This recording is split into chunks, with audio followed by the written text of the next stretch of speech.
pribadi sejak tahun 2021 saya pernah datang. Gubernur Jawa Barat, Deddy Mulyadi, menemui keluarga korban longsor tambang Gunung Kuda Cirebon pada Senin pagi. Dalam kesempatan itu, Deddy menyerahkan bantuan kepada 33 keluarga korban, baik yang kehilangan anggota keluarga maupun yang mengalami luka-luka. Setiap keluarga menerima bantuan uang tunai sebesar 50 juta rupiah.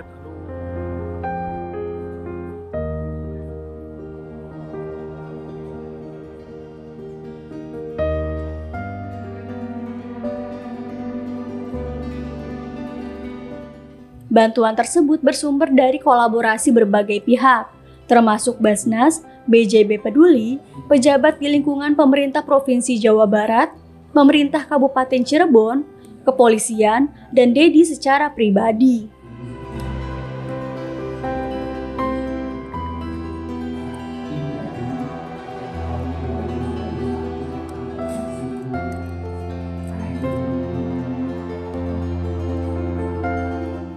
Tak hanya itu, Deddy juga memberikan jaminan pendidikan bagi anak-anak korban yang masih mengenyam pendidikan, mulai dari tingkat dasar hingga perguruan tinggi selama memenuhi kualifikasi akademik.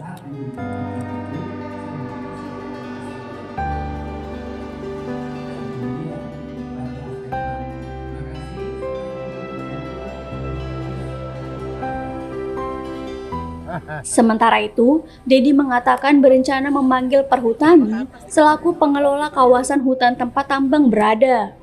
Deddy ingin merumuskan langkah konkret dalam mengembalikan fungsi kawasan menjadi hutan konservasi.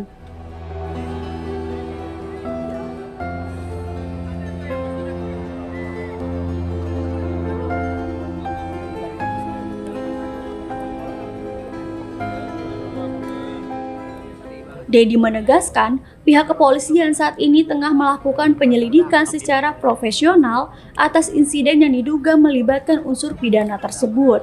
Sebanyak 2 orang sudah ditetapkan sebagai tersangka dalam kejadian tersebut.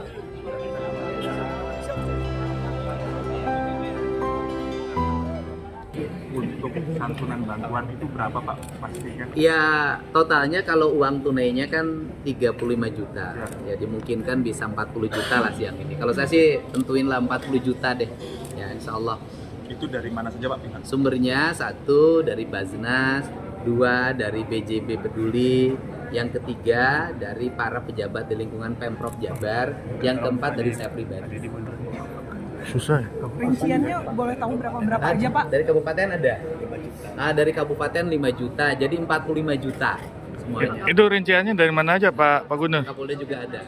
Rinciannya dari mana aja Pak Ya Gubernur? udah tuh udah hampir 50 juta. Pak Kapolda sudah bantu, Bu Kapolres sudah bantu, Pak Bupati sudah bantu, Pemprov dan jajarannya bantu.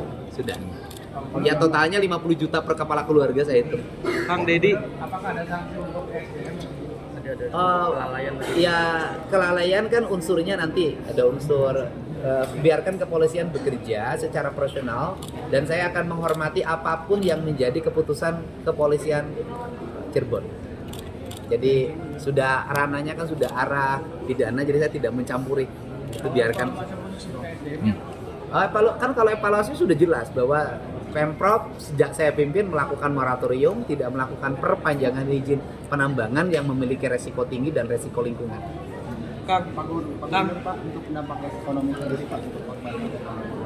Kenapa? Untuk Yang pertama yang kerja di situ berapa orang nanti kita identifikasi, dan kemudian kalau setiap dampak ekonomi itu selalu ada solusi. Orang berhenti bekerja di sini pasti bekerja di tempat lain. Asal siklusnya jalan kan nanti APBD provinsi jalan tuh, bangun sekolah, bangun irigasi, bangun jalan, banyak sekali. Ini kan kerjaan kuli kasar. Dia pemecah batu ya bisa kerja di proyek-proyek pembangunan pemerintah. Dan kita habis ini proyeknya akan berhenti. Dinas Pendidikan aja hampir 700 miliar. Pekerjaan di wilayah Cirebon banyak banget pekerjaan. Pak, untuk bantuan pendidikan itu dipastikan sampai anaknya SMA, Oke. tamat SMA, karena jumlahnya sangat banyak.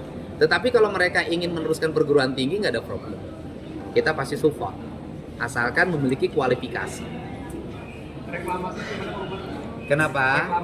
Saya hari ini langsung panggil Perhutani, karena itu Perhutani yang memiliki areal kawasan Sehingga setelah ini kita akan rumuskan langkah-langkah apa yang harus dilakukan terhadap wilayah tambang tersebut dan mengembalikan fungsi-fungsi konservasi dan fungsi-fungsi hutan.